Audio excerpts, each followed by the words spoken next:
வங்கிகளுக்கான repo வட்டி விகிதம் 0.5% அதிகரிக்கப்படுவதாக reserve வங்கி அறிவிப்பை வெளியிட்டிருக்கின்றது. Bank credit should support investment activity.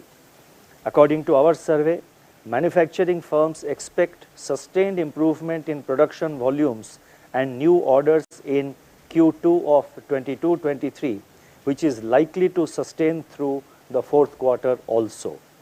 At the same time, the domestic economy faces headwinds from global forces, namely protracted geopolitical tensions, rising global financial market volatility, tightening of global financial conditions, and global recession risks.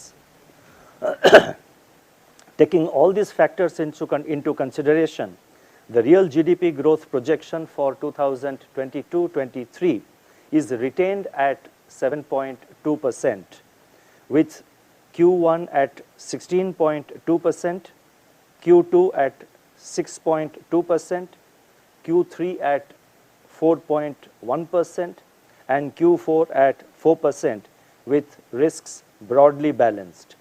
Real GDP growth for Q1 23-24 is projected at 6.7%.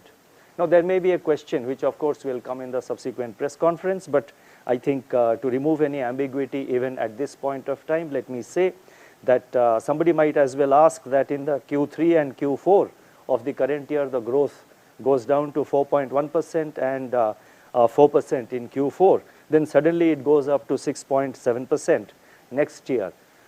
What is happening is that the base effect is at play, and the 4.1% and the 4% in Q3 and Q4 of this year are primarily due to base effects. We can explain in more detail during the press conference, which will come up at 12 p.m. Inflation. Now let me focus on inflation. June 2022 was the 6th consecutive month when headline CPI inflation remained at or above the upper tolerance level of 6%. Looking ahead, the inflation trajectory continues to be heavily contingent upon the evolving geopolitical developments, international commodity market dynamics, global financial market developments, and the spatial and temporal distribution of the southwest monsoon. Since the last MPC meeting, however, there has been some let-up in global commodity prices, particularly in the prices of industrial metals, and also some softening in global food prices. Domestic edible oil prices are expected to soften further on the back of improving supplies from key producing countries and government's supply-side measures. The resumption of wheat supply from the Black Sea region, which happened a couple of days ago, if it sustains, could help to temper international prices of wheat. Supply chain pressures, though elevated, are on an easing trajectory.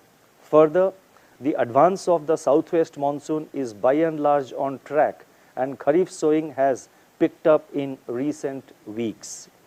The shortfall in Kharif sowing of paddy, however, needs to be watched closely, although the huge buffer stocks that are available are, will provide some kind of moderating impact on possible inflation. Household inflation expectations have eased, but they still remain elevated. Incidents of unseasonal and excessive rainfall, if any, can impact food prices, especially the prices of vegetables. Greater transmission of input cost pressures to selling prices across manufacturing and services sectors may also create fresh price pressures. Moreover, persistently elevated cost of living conditions could translate to higher wages and further price increases, especially if pricing power of firms strengthen.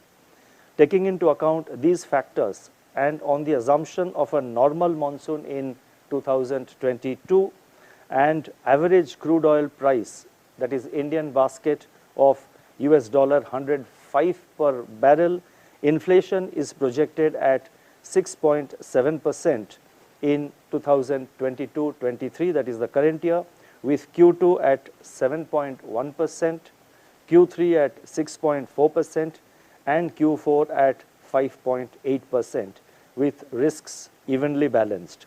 CPI inflation for the first quarter of next financial year 2023-24 is projected at 5%.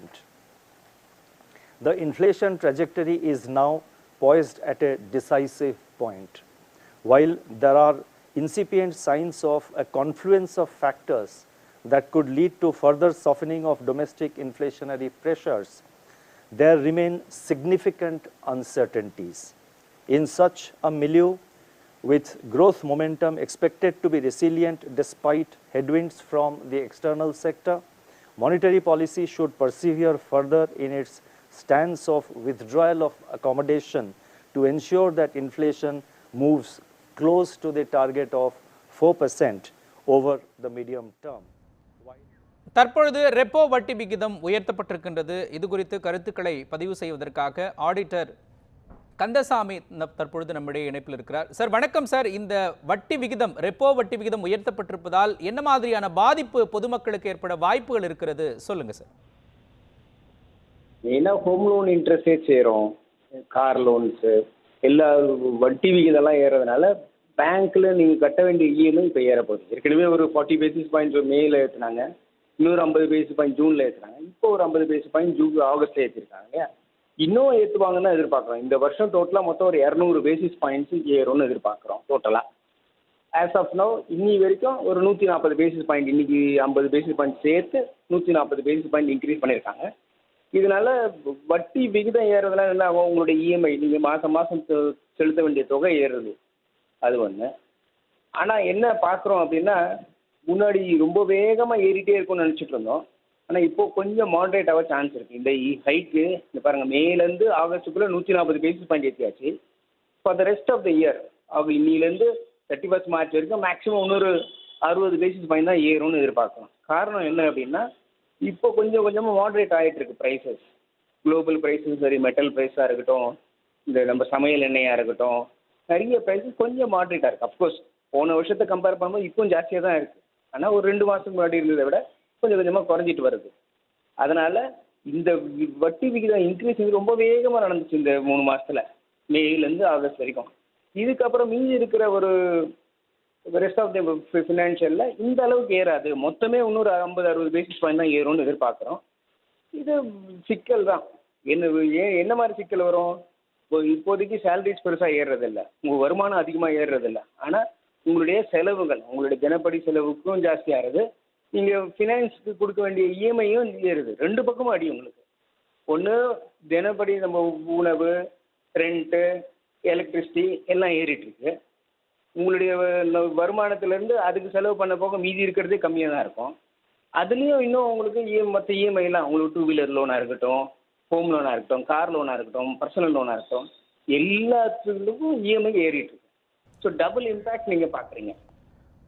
நன்றி திரு auditor Kandaswamy. தற்பொழுது உயர்த்தப்பட்டிருக்கும் இந்த repo வட்டி விகிதத்தால் பொதுமக்களுக்கு இதன் தாக்கம் எப்படி எதிரொலிக்கும் என்பது குறித்து ஒரு முழுமையான விவரங்களை பதிவு செய்ததற்காக நன்றி.